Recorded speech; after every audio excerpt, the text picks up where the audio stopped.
This is my song, praising my Savior. And then we hear, or, and sometimes I like to flick that note, depending on the key I'm playing and if it's available to flick. All the day long. You can start with this and then come up here and go. So it's that same 13th chord voicing. Welcome back, folks. Hey, if you're new here and you haven't hit the subscribe button yet, please do so. Little things like that really does help the channel to grow, help me to continue to provide this content over here on YouTube. Now, today we're going to be talking about 13th chord voicing, a particular voicing that I use all the time. And it's best for you to see it in context. For example, if we are playing the song or the old hymn, Blessed Assurance,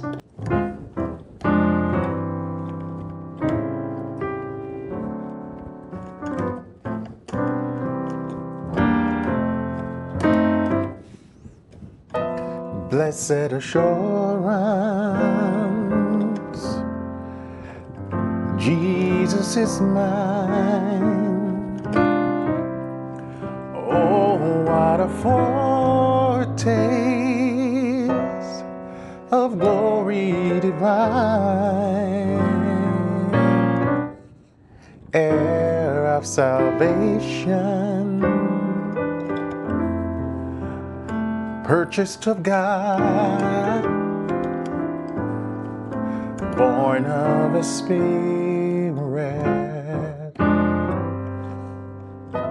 washed in His blood. This is my story. This is my song,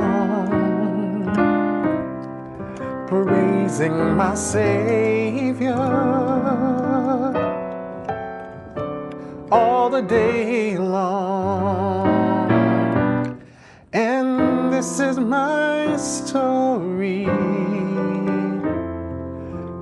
This is my song, praising my Savior all the day long. So, the voicing that I'm using on all those 13th chord looks funny because I'm playing them as rootless voicing. The first one was here. What I'm really playing is that. It's a D 13th chord. Look at the voicing. We call this chordal voicing. So I have the third of the chord here and the 7, which creates an interval of a tritone. Then I start building my right hand chord on the 6th degree of the chord. Right? So if we think of D, the 6th, which is also the 13th, that's where I start building my chord from. And then I'm just adding fourths. This is the 9, and that is the 5. And it gives you that cool sound. So it's really, I'm thinking D7, but rootless voicing is a 13th chord voiced quartal style. Quartal. It's fourths, quartal voicing, right? Now there are two ways you can voice this chord. You can voice, the left hand doesn't change, but you can start with the 6, 9, or the 13, 9, 5, or you can start with the 3rd. So in other words, we're doubling the 3rd, but we're still keeping that quartal sound. So in this case, we don't have the 5th of the chord present. And in this case, we're not doubling the 3rd. Same 13th chord, right? If I add the root, you'll see 13th, 13th. It's just a different voicing based on which one you want. I also play it when I go to my 5 chord. So instead of doing that, I can move my right hand, my left hand up an octave, and then I can do this, where I'm building again from the 6th. I like to think of it as the 6th, even though technically it's the 13th, but when you're playing rootless voicing and you're trying to make a correlation between the root and that 13th, it's easier to just think of it as an interval of a 6th. So that's one way, or again, you build from the 3rd. that way. So when you see me go, this is my story, this is my song, praising my Savior, and then we hear, or, and sometimes I like to flick that note, depending on the key I'm playing and if it's available to flick. All the day long.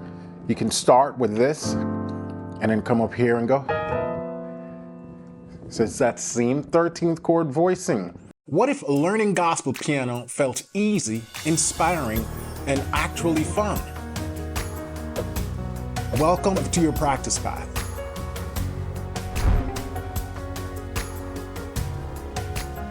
Your all-in-one piano learning ecosystem. Learn by ear, track your growth, and stay motivated with precision tools that show exactly where your time is going. No more second guessing what to practice or when to move on.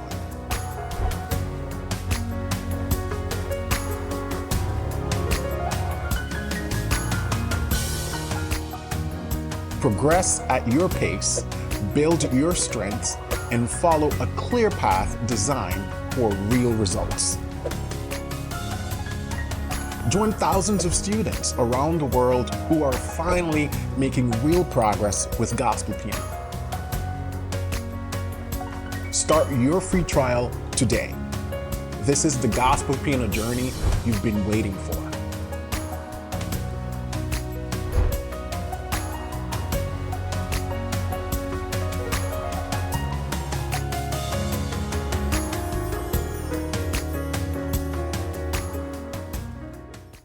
This is my story, this is my song, praising my Savior, again, all the day long. Sometimes I end my song like that. So it's the same voicing, same chord type. Interval of a tritone, third, 7, 6, 9, 5. Yeah? It resolved nicely. So it's just a nice way to give you that touch of that modern jazzy sound. Now I use this voicing whether or not I'm playing with a bass player. It sounds good either way. Right, so we take it again. Just a little, that gospel intro.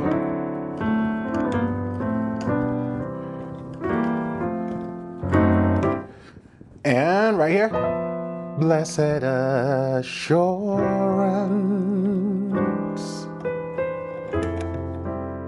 Jesus is mine.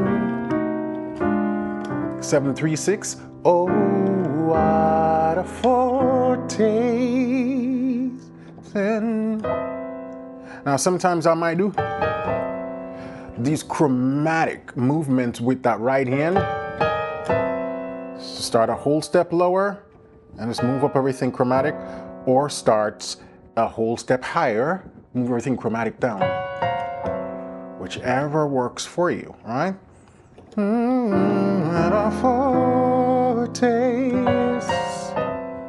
of glory divine and heir of salvation,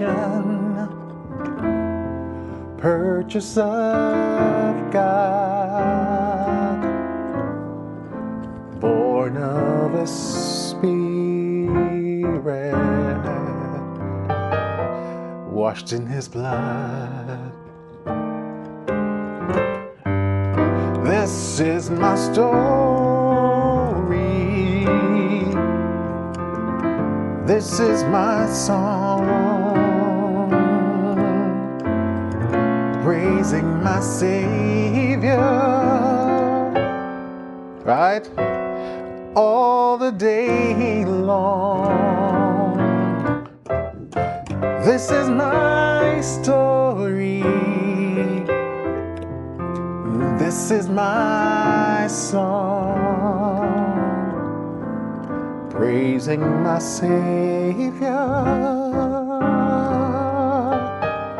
all the day long. And there's so many things you can do when you hear that opening up of those tritone voicing interval. It becomes nice. You know, you can start shifting them chromatically.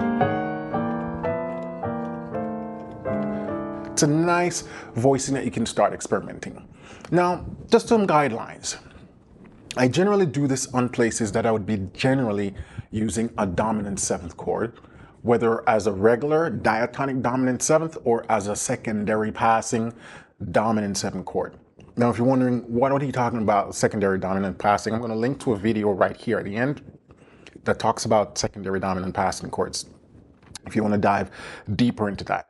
Right, so there are a lot of places you can use dominant 7th chords, because in some places I'm using altered dominants like this when I'm doing my 7-3-6, because I'm altering so many notes. Right, this is a sharp 11, that's a sharp 9, right? So I sometimes avoid doing that particular voicing because I need to account for those altered dominant. Now, if you want, you can still sort of do a tritone left hand, but in this case you definitely want to make sure you have a bass player, else it's going to sound funny. But in the other cases that I talk about, those dominant rootless voicing, it works nicely even without the need of a bass player. So I just wanted to point that out. I only use this type of voicing when I'm doing standard dominant 7 passing chord or dominant 7 chord. I just extend it to a 13th and then revoice it in chordal harmony. When I'm playing altered dominant chords like those, I don't do that kind of voicing because you need to account for the altered dominant tone. All right, so that's one cool voicing everybody can start using today on many traditional and even modern type gospel. When it comes to CCM, you can still use it, but it's going to be a little bit more sparingly because it does create that sort of modern jazzy sound, and it's not going to work on every CCM song, right? But so this is one of the cases where you're going to have to use your ear to see if it sounds good. All right, so that's all I have for you guys today. As mentioned, if you want a video that talks about secondary dominant in more details, you know, places like how you can use chromatic dominant passing, regular secondary dominant passing, check out that video right here. And hey, want to invite you guys to check out pianolessonwithwarren.com. It's my private membership program where I've been teaching gospel piano online for about 8 years now, right? And I've helped thousands of students achieve their musical goal in learning to play gospel piano by ear. It's a structured program. So unlike YouTube, where I just post random videos, the program is connected. It has courses, quizzes. You know, we have clubs that do assignments on a regular. It's really like an online music school program. So if you're looking for that kind of structure, you definitely want to check out pianolessonwithwarren.com. We're currently running a 7-day trial where you can get unfeathered access to the entire program free for 7 days to see if it's something you would want to invest in. All right? So until then, have a blessed week. I do look forward to connecting with you. And don't forget to check out the video here on dominant 7 chords. All right? Take care.